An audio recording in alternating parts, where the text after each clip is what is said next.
I've heard some young people say that love is a scam. So they choose to join in making love a game. Today, they've invented so many more tricks to take advantage of the opposite gender, in whatever relationships that they're involved in. Love is now a game, and falling in love is like falling on a spike. Nowadays, the singular purpose of entering into a relationship with anyone is the making of the best they can, while it lasts. Love is now more like a transaction that can be done at any point in time, as long as the terms are agreeable to both parties. Perhaps, the reasons for these actions may not be far-fetched, considering the fact that morals and values are on a steady decline in the society. And investment in love seems like a social gamble and therefore, unattractive. I've also heard some aging people say that marriage is not an achievement. Young people hear them make these ill-conceived statements. Now, many have chosen to throw caution to the wind, and they live their lives without regard to any principle or aim for the future.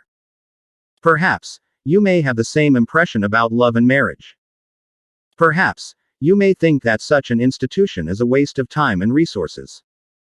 I am strongly in doubt if anyone in a good marriage will say marriage is not an achievement.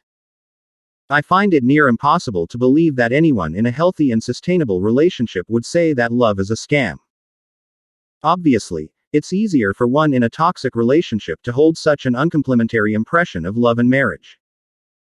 Unfortunately, such erroneous impressions triggered by sad memories have forced many to spread the falsehood that love is a scam, and marriage is not an achievement.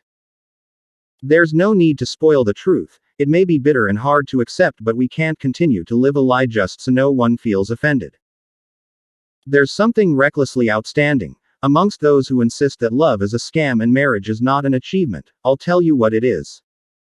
They do not know how to build for themselves the kind of love and marriage that is healthy and sustainable. Do not be deceived. Above all things desirable, we all want to completely love and be genuinely loved in return.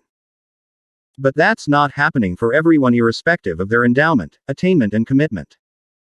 It may be unfair, but it's what it is, and we need to start looking inwardly. People need to understand that having all the money and beauty isn't a guarantee to a successful love life. A healthy and sustainable relationship is open to all, no matter our economic and social class. Yes, you heard that right. A healthy and sustainable relationship is possible and available at all times, but it is not found or ready-made. Rather, it is built from scratch and over a period of time by those with the right skill set and tools. A healthy and sustainable relationship cannot be prayed or wished into existence. If you want it, then you must build it for yourself and stop anticipating that you'll find what you didn't work for. In fact, if there's a scam in relationships, such a fraudulent mindset is the scam. It is true that we live in an era where many have been used, misused, and abused under the guise of love, so who'll totally condemn such erroneous dispositions? However, the fact that bad things do happen does not mean that we have to lock up ourselves in a cave and live a solitary life. We're human, we're a social being. Living otherwise would be problematic and uncomfortable, not just to ourselves but the society at large. So, we should find a way to make things work in our love life and relationships. It is our sole responsibility. It is time to come to terms with the fact that most people out there are mentally, psychologically, and emotionally unfit for love. Yes, that's true. Many people are so messed up and therefore incapable of a healthy and sustainable relationship, until they're restored and fit again. Most people are unqualified for a healthy relationship irrespective of how intelligent they reason, how good looking they appear, and how materially blessed they seem. Out there, lots of people are simply a mobile recipe for a toxic relationship, and falling in love with such a person is tantamount to madness or depression. Unfortunately, there are no signs on our foreheads to indicate how messed up anyone is. There's nothing written on our faces to identify those who are unfit for loving. Therefore, ignorantly, people keep entering into relationships with such unfit people and ending up in one form of abuse or the other.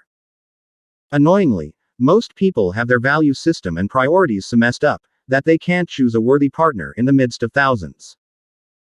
They've moved from one toxic relationship to another. Some are even stuck in a terrible affair that being single would have been better. Honestly, love may seem to be a scam to you. Marriage may also not be an achievement to you. But I assure you that a healthy and sustainable relationship is real and the same as the greatest achievement here on earth. It takes emotional intelligence to get it right, but what most people do today is emotional gambling, and I tell us that it's the worst thing to do. Emotional gambling is a crime against self and a threat to society. Did you know that even the gamblers of Macau do not just bet on any number or team? We live in terrible times, no doubt, therefore we must be emotionally intelligent to have a happy life here on earth. You may have all the money, certificates and physical endowment, if you do not have a healthy and sustainable relationship, then you have nothing. Smiling in public and boasting to others that you don't need anyone to be happy, that is the real scam, because at a certain age and maturity, sleeping alone is no longer funny. Jumping from partner to partner is no longer fulfilling, and crying in the closet makes no sense. Let's reason together and find a way to build healthy and sustainable relationships to meet our present and future goals. Come on board the love deck by simply hitting the subscribe button. Like, comment and share if you find something in our messages that you think others around you should know.